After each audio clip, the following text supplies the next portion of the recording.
Olá, sejam todos muito bem-vindos à nossa oitava aula do curso Direitos da Startup. Hoje nós vamos falar sobre a relação com os colaboradores, ou seja, os empregados, os funcionários da empresa, aqueles que não são fundadores, não são sócios da empresa. É uma parte muito importante. A gente sabe que as empresas elas começam aí com os fundadores e o crescimento, obviamente, se dá com a contratação de novas pessoas, novas habilidades, ou mesmo pessoas aí para fazer o que é o trivial na empresa. Então, todas as empresas aí crescem e contratam pessoas. Então, é muito importante, particularmente a relação trabalhista no Brasil para empresas é uma questão muito difícil. Então, é muito importante que você, como empreendedor, saiba os seus direitos e principalmente os direitos dos empregados. Então, eu advoguei bastante tempo aí na área trabalhista, então, para mim, é uma aula que eu consigo aí trazer a minha experiência e, mais do que isso, é a minha preocupação. Sinceramente, eu particularmente acredito que a nossa legislação na área trabalhista ainda não é moderna a ponto de atender às startups. Mas, como as outras áreas que a gente já trabalhou aqui neste curso, nós temos que usar as ferramentas que nós temos e saber aí interpretar e agir da melhor forma possível. Então, sejam muito bem-vindos a esta aula. E o que a gente vai trabalhar hoje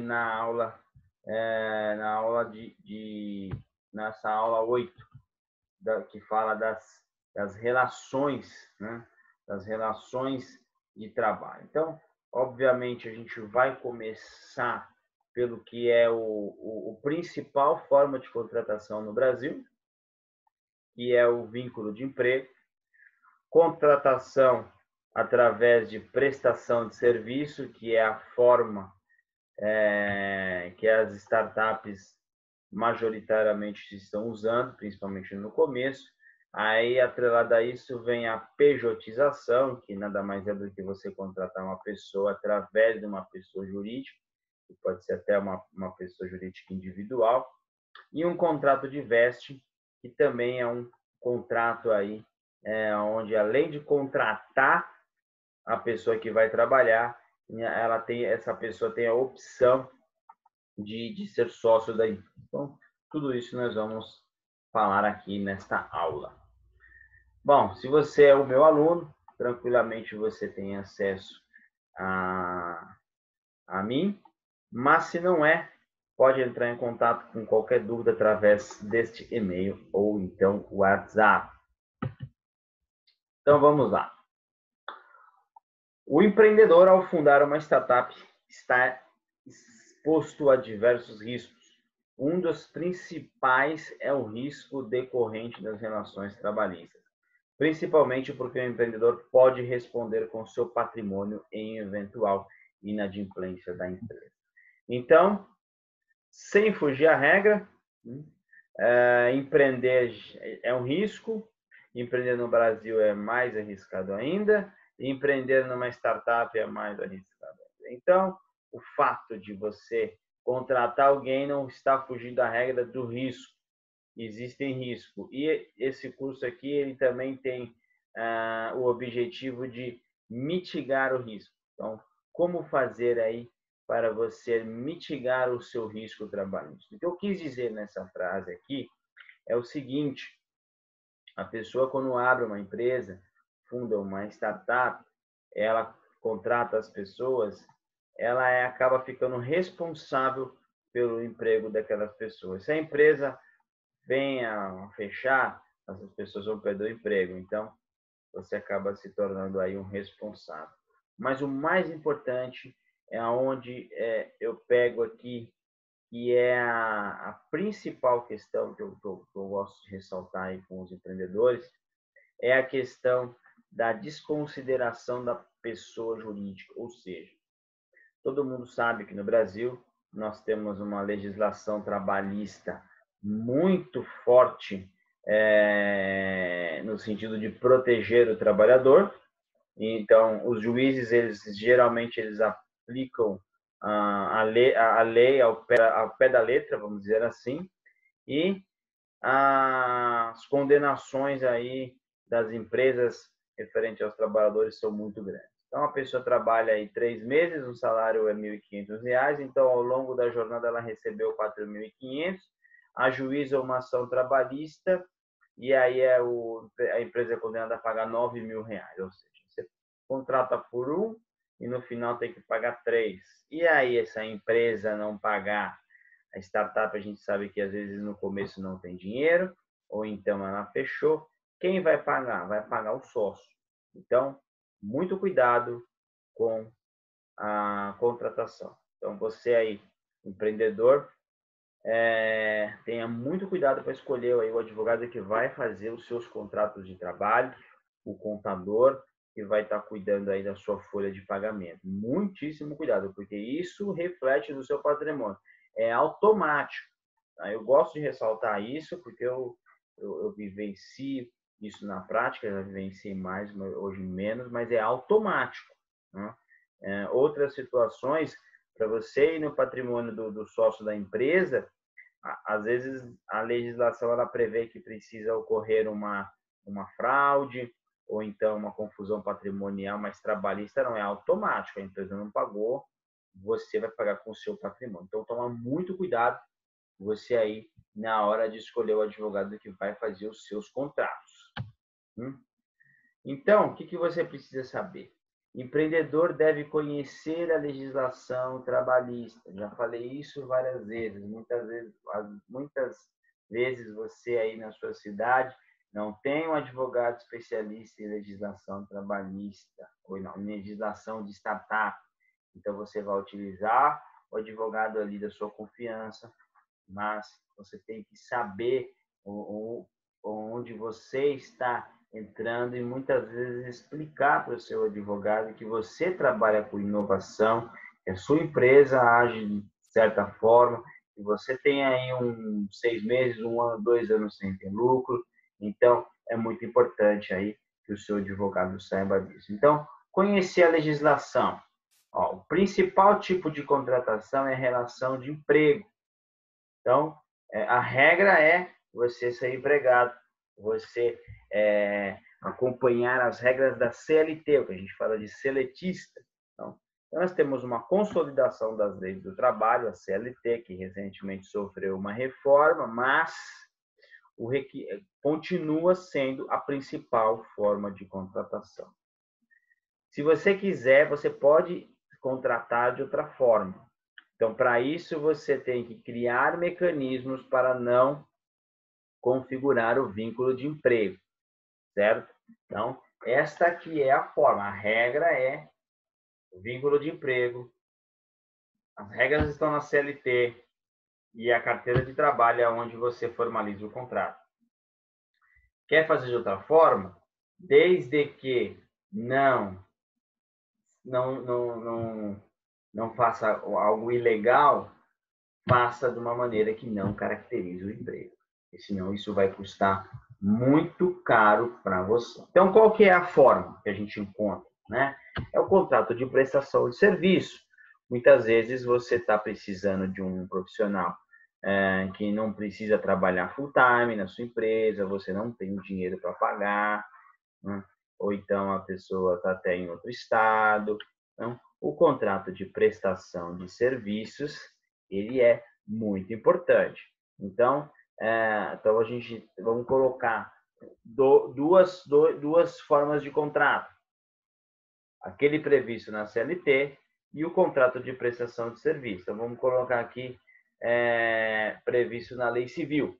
né? Então, uma coisa é você ser empregado, outra coisa é você ser prestador de serviço. Então, a princípio, a gente sempre pensa, não, vamos fazer no contrato de prestação de serviço que é melhor. Será que é melhor? A gente já vai responder isso. Você vai ter que analisar caso a caso. Então, a primeira coisa a fazer é decidir se aquele contrato que você vai fazer de prestação de serviço, ele é melhor do que o regime da CLT. Certo? Então, você vai ter que analisar aí se é melhor ou não, principalmente em questões de custos. Né?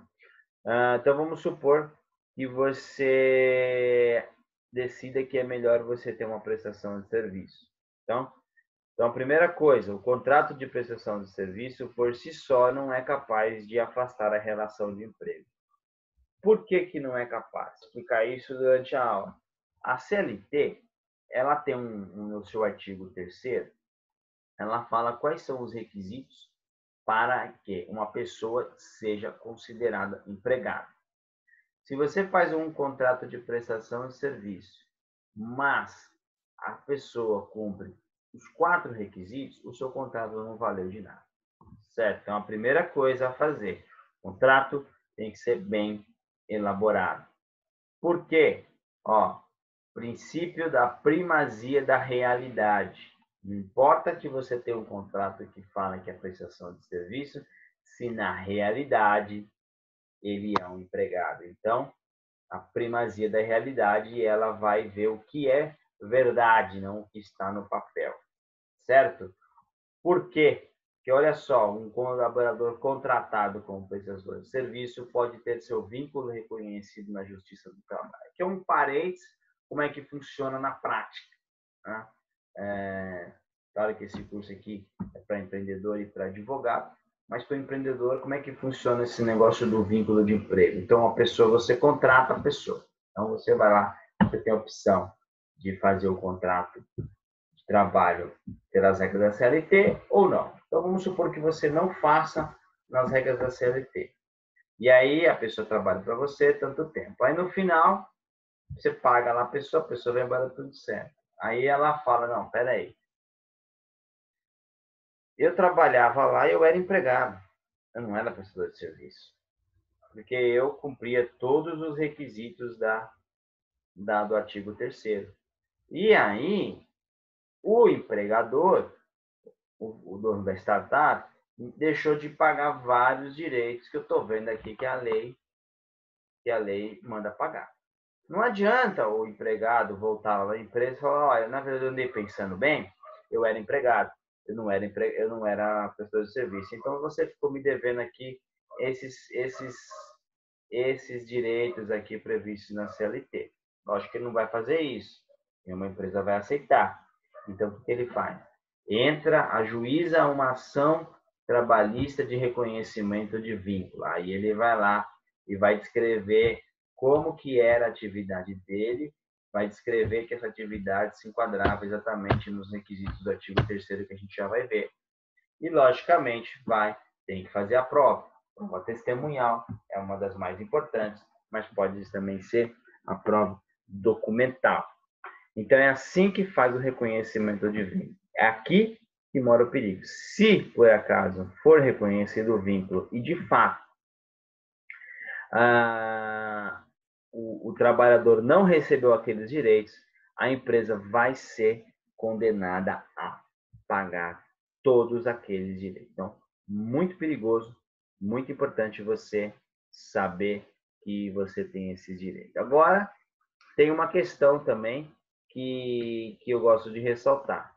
Vamos supor que você não faça ali um contrato através da CLT, faça um contrato de prestação de serviço, mas você utiliza alguns benefícios da CLT. Então, por exemplo, você tem um prestador de serviço que você paga 13º, você dá férias, você paga hora extra. Então, se por acaso vier ser reconhecido o vínculo de emprego, você já pagou aquele direito, você não vai ter que pagar de novo. Né? Geralmente, as questões aqui são relacionadas ao custo do empregado e é isso aí que o seu contador, o seu advogado vai ajudar você a chegar à conclusão. O que é melhor? Registrar ou então fazer o contrato de prestação de serviço e correr o risco. Então, vamos lá. Para ser caracterizado uma relação de emprego, são 4 requisitos aí do artigo 3º da CLT. Ou seja, habitualidade, onerosidade, subordinação e pessoalidade, qual eu vou explicar. Então, aqui temos a carteira de trabalho. É aqui que funciona. Se a gente pegar, tem gente que nunca viu uma carteira de trabalho, nunca foi registrada. Eu mesmo tive um registro na minha carteira por 8 meses, alguma coisa parecida. Nunca mais eu tive um registro na minha carteira de trabalho. Se você for pegar a carteira de trabalho, lá na parte do registro ali o contrato de trabalho. Então, na verdade, existe um contrato de trabalho e ele está ali. Ali ele fala qual que é o valor do salário, quem que é o empregador, ali ele coloca. Então, o contrato de trabalho é uma carteira onde tem todos os contratos de trabalho. Então, vamos lá.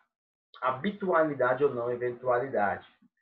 Certo? O que quer dizer? Que o trabalho é prestado de forma regular.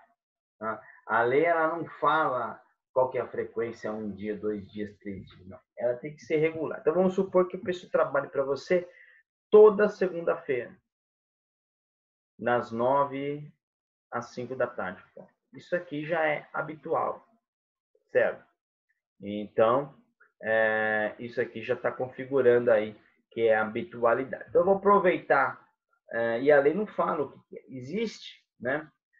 Na verdade, agora isso já caiu por terra, mas há um tempo atrás configurou, no caso de empregado doméstico. Acima de 3 dias não era considerado empregado doméstico. Até 2 dias era considerado empregado doméstico. Até 2 dias era considerado prestador de serviço. Isso aí era muito tranquilo até a lei que regulamentou aí o trabalhador doméstico e equiparou eles a um trabalhador seletista. Então, o que eu falei no começo aqui? Que é muitíssimo importante, que esse aqui é o trabalho seu aí, juntamente com o seu advogado. Aqui, ó, criar mecanismos legais para não configurar o vínculo de emprego quando não for desejado. Então, se você chegou à conclusão que você não quer ter vínculo de emprego com aquele trabalhador, então você vai criar os mecanismos. E um dos mecanismos é o contrato. Então, a gente vai ter que pegar nas cláusulas do contrato e colocar aqui formas de estabelecer regras aonde não configure, por exemplo, habitualidade. Então, você pode colocar ali no seu contrato que o trabalhador, o colaborador, vamos dizer assim, o colaborador prestará os serviços quando necessário, quando for demandado, quando precisar, e isso ele poderá fazer no seu tempo, né? Ou seja, ele não tem ali um horário pré-definido, um horário certo. Esse requisito, eu confesso que é um pouco mais difícil, né? Porque geralmente a gente precisa do trabalhador ali, do colaborador naquelas horas. Mas não tem problema, já vou adiantar aqui, como a gente está trabalhando aqui numa aula, para não ocorrer o vínculo de emprego, o que a gente tem que pensar? São 4 requisitos. Se não tiver um deles, já não é mais empregado. Então, a gente não conseguir ir, não, mas eu preciso que o cara venha todo dia, não tem problema. Então, a gente nós vamos ter que criar uma regra aonde, né, nos outros requisitos, você não consiga ir, você consiga sair dos outros requisitos. Então, habitualidade, não eventualidade, não é necessário que vai todos os dias da semana, mas ele tem ali uma frequência de trabalho, ele é habitual, certo? Esse aqui não tem como fugir, porque senão seria um trabalho voluntário, né? Ela é fundamental que tenha um pagamento, é um trabalho oneroso. Lógico, por que não gera o vínculo de emprego no trabalho que a pessoa faz lá numa igreja? Então, ela vai todos os dias ela cumpre as ordens, né? E ela cumpre as ordens, mas ela não recebe nada. Então, também, por exemplo, um trabalho voluntário feito lá numa igreja não vai conseguir gerar o vínculo porque não tem onerosidade. O empregado presta os serviços e, em contrapartida, recebe um pagamento. Então, habitualidade, onerosidade e a próxima é a subordinação. Esse item aqui e o próximo, geralmente, são os mais fáceis aí de você conseguir não criar um vínculo de emprego, né? Subordinação significa que ele vai se submeter às ordens e o direcionamento do empregador. Dependendo do profissional que você contrata, ele é livre. Se eu aqui, na minha startup, eu contrato um programador, lógico que eu vou falar para ele como é que eu quero que seja feito, né? O que eu preciso, mas ele vai agir, ele vai trabalhar na hora que ele quer, ele vai fazer a programação ali da forma que ele achar melhor, né? Então, muitas vezes, no caso aqui de uma pessoa não está contente com o serviço da outra, nem impõe regras, simplesmente cancela o contrato, fala, não, essas do jeito que você trabalha para mim não dá certo. Então, é uma forma de você aí não ter uma subordinação. É a mesma coisa, quando você contrata aí, por exemplo, um pintor da sua residência, você fala assim, eu quero essa parede pintada. Você não vai falar para o pintor que você quer que pinta na direção tal e a quantidade de tinta tal. Simplesmente você quer que ele faça um trabalho, logicamente com economia e limpeza, mas a forma que ele vai agir, você não vai falar para ele, você vai misturar a tinta girando para cá, não é para cá, entendeu? Então é mais ou menos dessa forma, tá? Olha aqui, ó. Esse requisito é muito importante, tendo em vista que algumas formas de contratação, como a terceirização, a ausência de subordinação é o único ponto que diferencia de uma relação empregatícia. Então, às vezes, você não consegue suprimir a habitualidade, onerosidade, obviamente que não, o próximo requisito também não, você só consegue sair aqui na subordinação, né? Olha aqui, ó. O próximo, pessoalidade, o requisito essencial. Então, se, que nem no caso, eu contratei um programador, eu quero que seja ele, né? Eu quero que seja aquele programador, e eu vou pagar para ele, né? E aí eu vou, por exemplo, querer que ele trabalhe todos os dias, de segunda a sexta, das 9 às 10. Então, alguma coisa eu vou ter que sair. Se eu não conseguir sair de nada, tem que registrar ele, não tem como, né? Senão vai dar problema. A gente está aqui, nessa aula, aqui para evitar que você tenha problema. Então, se você vê que não vai sair, aí não vai conseguir sair disso, você faz o registro da pessoa, tá? Agora aqui, ó, por exemplo, a personalidade também é outra coisa que dá para sair, no mesmo caso, mesmo programador. Olha, programador, você tem que trabalhar no horário tal, eu vou te pagar tanto, e as regras da empresa aqui são essas, você vai ter que programar dessa forma, assim, assim, assim, assim. Só que eu não contrato o programador, eu contrato ele através de uma pessoa jurídica e ele pode mandar outra pessoa no lugar. Então, por exemplo, a gente coloca no contrato que ele tem que fazer o determinado tipo de serviço, ele tem que entregar aquele determinado tipo de serviço, seja ele fazendo ou não. Pode ser aí que outra pessoa faça o trabalho dele. Então, são 4 requisitos, 4 formas de você, na verdade, 3 formas, tirando a numerosidade, de você fugir aí do vínculo de emprego, isso se for importante, tá? Eu vou voltar aqui porque eu quero dar um exemplo, tá lá. Para que não seja reconhecido o vínculo de emprego, basta que um desses itens seja afastado. E por que não contratar como empregado? Por que a gente quer fugir tanto? Primeiro, os custos envolvidos na contratação são incompatíveis com a realidade de uma startup. Então, a startup não tem dinheiro, está no bootstrap, está fazendo um esforço danado para colocar aquele produto no ar.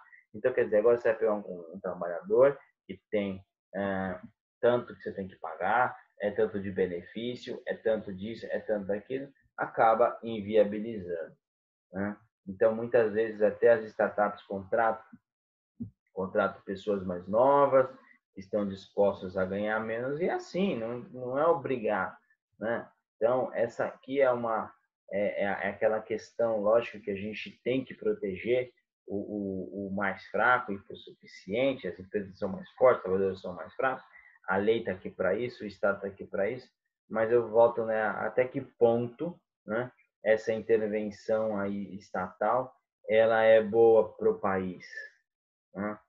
Então, a gente tem que ver essa questão aí de custos. E o outro caso é a burocracia, né?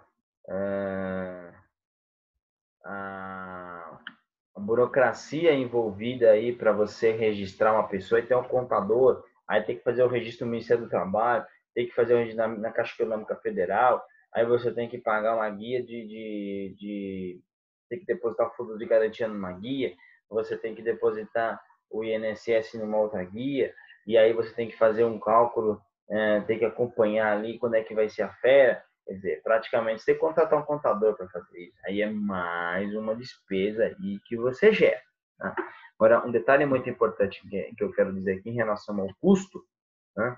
Se você está numa grande empresa, né, onde você tem impostos que incidem sobre a folha de pagamento, talvez faça sentido você fugir aí do vínculo de emprego com os seus colaboradores. Agora, se você está numa relação numa empresa que está, por exemplo, no Simples Nacional, e aí e você tem uma carga tributária muito reduzida e você não tem esse tipo de imposto sobre a folha, porque a gente já estudou aqui que a gente vai pagar uma alíquota sobre o faturamento, para que você vai correr o risco?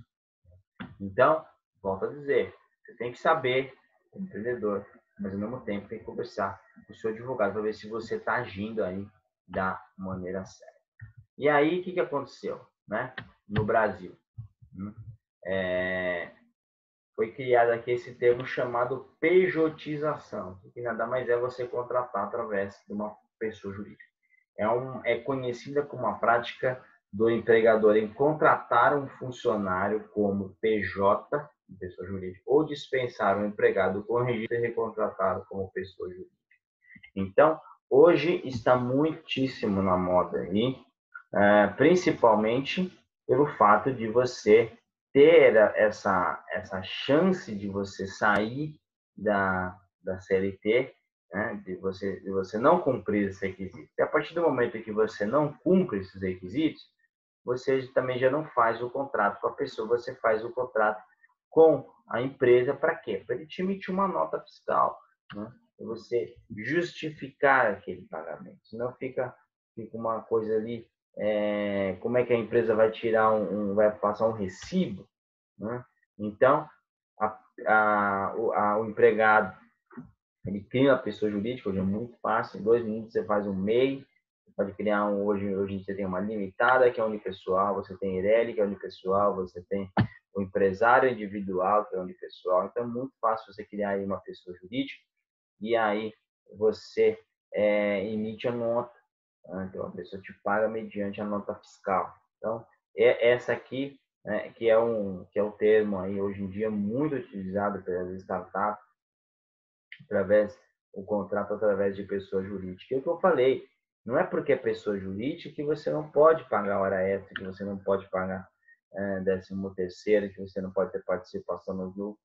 Os direitos você pode utilizar todos, só que ao invés de você utilizar o que a lei já prevê, porque o trabalhador ele não tem escolha. Uma vez que você contrata a pessoa no regime de CLT, você não precisa colocar no contrato quais são os direitos, porque eles já levam todos.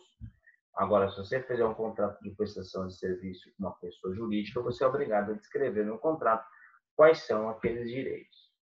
Tá? Então, como contratar um colaborador via pessoa jurídica, certo? Então, aqui, primeiro você tem que saber, vale a pena fazer um estudo se realmente o colaborador não preenche todos os requisitos. Se você não conseguir, né? E eu estou falando aqui, não é questão de colocar em contrato porque um coloca. A realidade, primazia da realidade. Se você não conseguir que realmente, na hora da prestação de serviço, ele deixe de cumprir algum daqueles requisitos, é melhor você contratar como via CLT e não correr o risco de um ajuizamento de uma ação trabalhista e muito provável aí o sucesso na causa do empregado e ter que pagar todos aqueles direitos muitas vezes de uma vez só. Né? Outra coisa, fazer contrato não, por si só não descaracteriza o vínculo de emprego. Tem que ser o contrato, tem que colocar as regras no contrato e aquelas regras serem importantes ali, refletirem a realidade. Olha lá, como eu já falei, ó, tem que ver as questões contábeis. Será que vale a pena financeiramente? Se você está pagando todos os direitos para aquele empregador, para aquele empregado via PJ, para que correr o risco? Então, isso daí tem que fazer o contrato, e o contrato ele tem que prever exatamente o que é a realidade. Nem que você tenha que mudar essa forma. Né? Vamos colocar isso no contrato, o advogado vai colocar isso no contrato, mas lá na empresa você tem que agir dessa forma. Então, você colocar ali e no contrato ele é livre para chegar e sair a hora que quiser, e lá na empresa tem um cartão de ponto para bater. Certo? Então, vamos sempre pensar nisso daí. Então, o que a gente tem ali, né? Como formas de contratação até agora que a gente viu? O contrato de prestação de serviço, que geralmente é através de uma pessoa jurídica, e o vínculo de emprego, ok? Mas, né, já que você está fazendo um contrato, né, e um contrato é uma lei entre as partes, por que não aproveitar esse contrato e colocar cláusulas aí que são importantes, né, para a sua startup, até para você dirimir outros tipos de risco. Então, nesse contrato aí, você deve colocar algumas cláusulas. Eu coloquei aqui 4 cláusulas que eu acho muito importante. Não competição, não aliciamento, confidencialidade e transferência de propriedade intelectual. Vamos ver cada uma delas. Não competição estabelece um período que o prestador não poderá atuar em outra empresa no mesmo ramo de atividade. Lógico, o trabalhador ficou com você um tempo, ele sabe todos os seus segredos, sabe todo o seu know-how, sabe como você trabalha, e ali ele vai trabalhar para o concorrente? Não dá. Então, você pode colocar isso no contrato. Aí tem uma pergunta muito importante. Isso já foi discussão no judiciário. Tá bom, mas nesse período que ele está sem trabalhar para mim e não pode trabalhar em outro ramo, eu tenho que pagar para ele um salário? Não, não tem. Porque a gente está falando aqui de cláusulas inseridas em contratos de prestação de serviço. Se a gente estiver falando de colocar isso num contrato de vínculo de emprego, porque você também pode registrar a pessoa e fazer o contrato à parte com as regras. Mas se essa regra tiver num vínculo de emprego, aí você tem que pagar ele aí esse 1, 2, 3, 6 meses até acabar esse tempo dele não trabalhar para o concorrente. Aqui não. Ele firma o contrato com você. Quando ele sair, ele não pode ir para o concorrente, logicamente por um determinado tempo. E o aliciamento? O aliciamento ele não pode contactar os clientes da startup. Então, ele vai lá, principalmente na área comercial, tem um monte de cliente, e aí ele sai da empresa e sai ligando para todo mundo. Também tem que colocar esse tipo de cláusula, não pode esquecer. Confidencialidade estabelece que o prestador não poderá divulgar a terceiros informações que digam respeito à startup. A gente já viu o contrato de confidencialidade, ele é feito com sócio, ele é feito com investidor e ele é feito também ali com os prestadores de serviço. Os segredos ali, muitas vezes, o valor da empresa está no que ela tem ali de know-how, de ideias, então isso daí não pode ser passado aí para terceiro. Transferência de propriedade. Então, desde já, No contrato, o trabalhador, ele cede definitivamente para a empresa todos os direitos autorais. Quais são os direitos autorais? São aqueles advindos de, por exemplo, programas de computador, contratos, marca que ele criou, desenho industrial. Tudo que ele fizer no ambiente da empresa, né, e ele já está sendo remunerado para isso, já fica lá previamente. Então, é uma forma de você evitar aí, problemas futuros. Aí a pessoa sai, eu saio, mas agora eu fiz esse programa todinho, fui eu, agora eu quero levar ele aí, porque eu vou vender esse programa de computador. Não, não vai, porque você já transferiu previamente aí a propriedade intelectual. Então, muito importante, né? Então, o contrato de prestação de serviços, ele tem aquela parte, né? Então, vamos dizer assim, tem uma parte onde você qualifica as partes, você tem uma descrição do serviço, aí você tem que colocar ali detalhadamente os pontos aonde você está deixando claro que ele não está no regime de CLT, e colocar essas 4 cláusulas aí, outras que vierem a acontecer, mas essas aqui são muito importantes. Então, a gente está construindo aqui um contrato, tá? Então, a aula foi para você aí estar construindo um contrato e não deixar esquecer nenhuma dessas cláusulas. E aí, por último, finalizando aqui a aula, temos o contrato de vesting. O que é um contrato de vesting? Contrato de vesting que você faz aí com um prestador de serviço também, é uma opção de aquisição de participação societária. Então, o contrato é firmado com um empregado ou com um parceiro. Então, ele adquire uma parcela do capital social, ele tem uma opção de compra do capital social. Ele faz isso para quê? Para incentivar a pessoa. Então, você pode pegar isso aqui e colocar esse contrato de vesting, que na verdade ele pode ser até uma cláusula daquele contrato que a gente veio construindo, e colocar ali uma opção, né? Então, qual que é a opção? A opção é o seguinte: você vai trabalhar aqui, por enquanto você vai ser um empregado, mas se você cumprir uma meta ou passar algum tempo, você acaba se tornando sócio. Então, o vesting é o vestir. Ele vai vestindo a participação. Então, sempre é muito importante que ele tenha uma opção de compra num valor, obviamente, reduzido ali da participação societária, mas ele não pode simplesmente receber gratuitamente pelo serviço, porque a nossa legislação não prevê nem SA e nem empresa limitada que você adquira a participação societária com base no trabalho. A nossa sociedade não é de trabalho, são sociedades de capital. Então, a pessoa trabalha ali e ela vai ter a opção de comprar ações. Para que faz isso? É uma forma de você reter talento e você incentivar a pessoa no estágio inicial. Então, vamos lá. Então, você quer o quê? Você quer reter talentos. Então, vamos lá, eu contrato uma pessoa e falo assim, não, eu quero que você trabalhe aqui na minha startup, estou precisando de levantar ela, a gente tem aqui em 2 anos nós precisamos fazer aqui essa startup se estabelecer no mercado.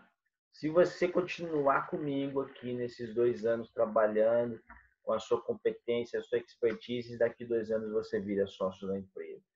Ou então, se você realmente precisa, você pode fazer de um resultado X, você pode estruturar isso através de uma meta. Olha, a gente vai fazer um contrato com você de trabalho. Se você cumprir essa meta, você também tem a opção de comprar. Sempre a opção de compra. Então, o contrato de vesting, ele é um contrato que tem 2 funções.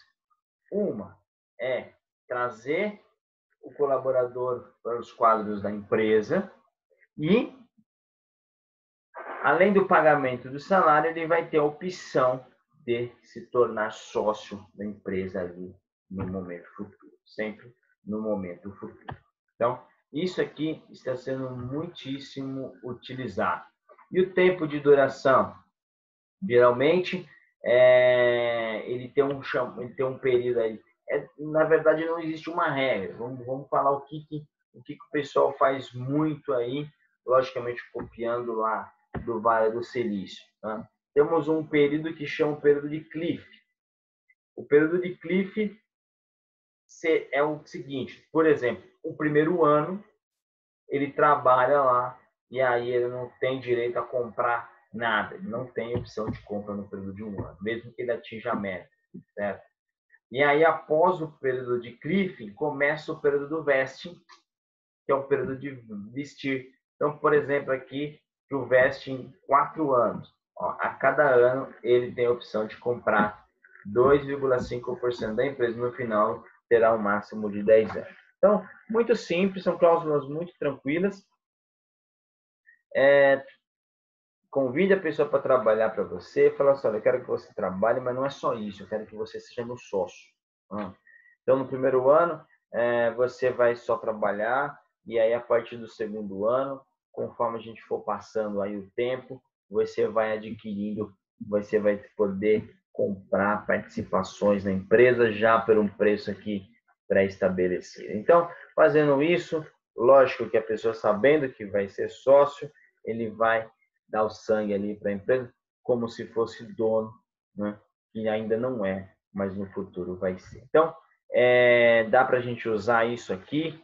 Eu acho muito bom esse contrato. Por exemplo, a gente temos uma startup, tem um sócio, tem 2 sócios. Precisamos de aumentar aqui o número de sócios. O certo seria o 3 ou 4. Ótimo. Como é que a gente vai fazer isso? Contrato de vesting. É um ótimo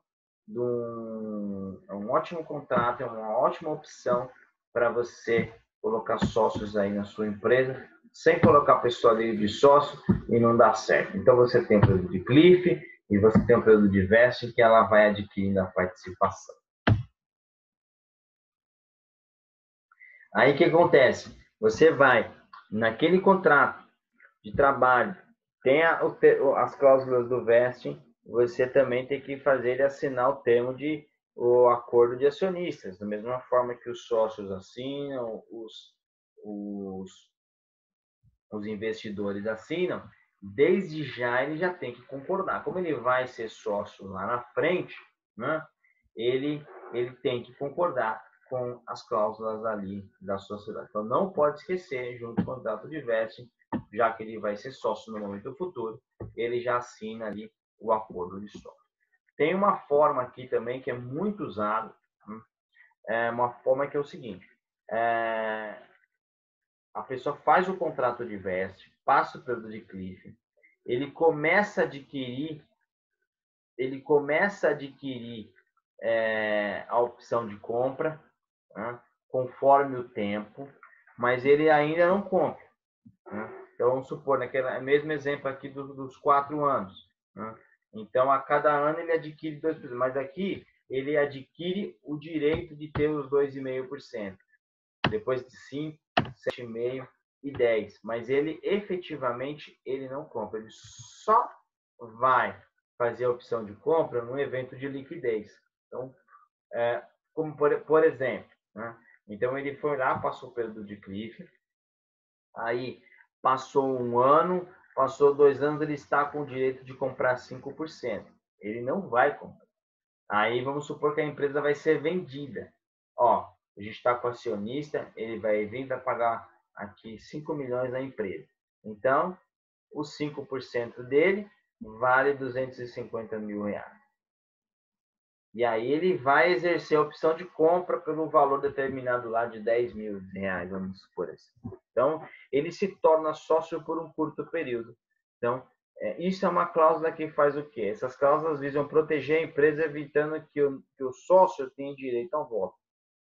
Você quer que ele seja um acionista e não um sócio da empresa. Então, a gente tem que separar muito bem isso. Então, vamos lá. Contrato de trabalho normal, sem o vesting. Então, vai ser sempre empregado. Contrato de trabalho com vesting. ele vai ter a opção de compra de ações. Qual que é a categoria que ele vai entrar? Não, ele vai entrar com a mesma categoria do sócio fundador. Então, não vai precisar de ter evento de liquidez. Conforme ele for atingindo ali o requisito de tempo ou de meta, ele já se torna sócio, já tem um poder de voto ali dentro da empresa.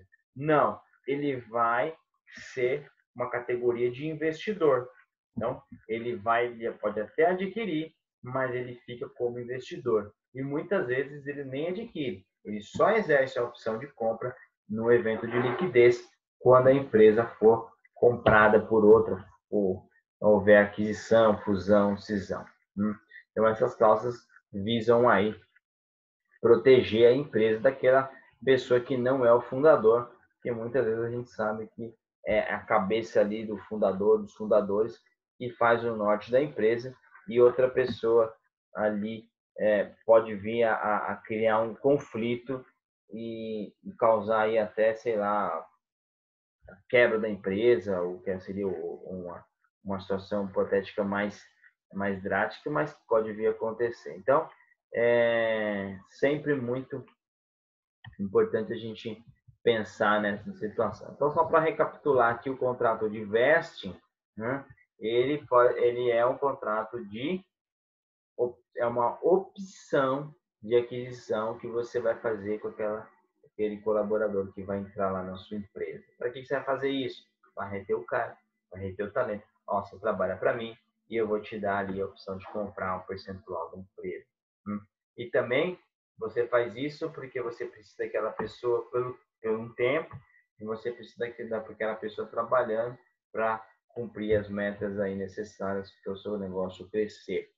Período de clique é um período que não tem direito a nada. Passando isso, ele começa a adquirir a participação conforme vai passando o tempo.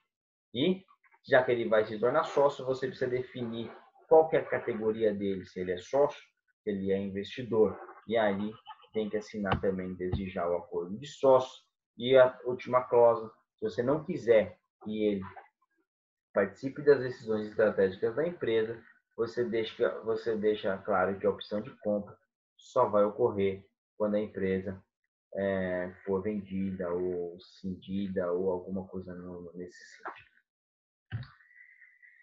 Então é isso, essa foi a nossa aula dos colaboradores, deixando claro aqui da importância de você tomar muito cuidado, porque a nossa legislação trabalhista, ela protege o empregado, ela não, embora tenha ocorrido uma reforma, ela não facilitou a vida das startups. A nossa legislação, ela não diferencia o que é um empregado de uma grande empresa, de uma pequena empresa, os direitos são os mesmos, mas, felizmente, nós temos mecanismos aí para conseguir fazer a contratação, se for o caso, via pessoa jurídica, via prestação de serviço, sem precisar aí sem precisar que você faça corra o risco de uma ação trabalhista. Então, é isso aí que eu tinha para falar nessa 8ª aula. Espero que tenham gostado.